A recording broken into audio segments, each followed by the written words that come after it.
This next movement is going to be for strengthening from somewhat of a flexed position coming down to your side. I work this movement into what's called a deadlift position, so you're also getting some movement in through your hips while you're doing it. So we're going to start with a double band like this. We have this fancy track, but you can also take a band with a knot in the middle and close it in a door or wrap it around any type of post. So I'm going to step back holding these handles to where I feel like there's a little bit of tension in the band when I'm furthest away and my arms are straight. Okay.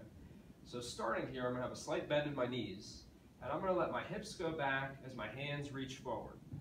So this is similar to what we call a deadlift position if I was lifting something from the ground. Now from here, the first thing I'm going to start to do is I'm going to start to suck my hips back underneath me, squeezing my butt. As I get ready to come to this tall position, I'm going to pull straight down to the side.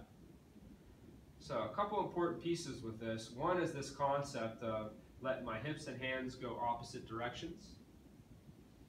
And as I come back, I'm not going to pull down on my arms until I get my hips underneath me, and then right about here, I'm going to start to pull straight down. And as I do that, I just pull even with my hips. You see a lot of people that pull too far and their shoulder starts to shrug forward. I want to make sure as I get to even, I'm pulling my shoulder blades in this down and back direction. So I'm really going through a full range of motion from this down and back to as I reach forward, letting my shoulder blades actually kind of come a little bit forward. So I'm working these muscles that cross through here through their full range of motion. We get into a habit a lot of times of doing these extensions and our shoulder blades never move.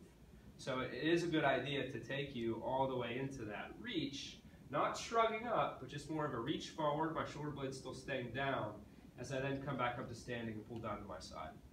And you want to shoot for anywhere in the 10 to 20 rep range slowly before you advance the resistance.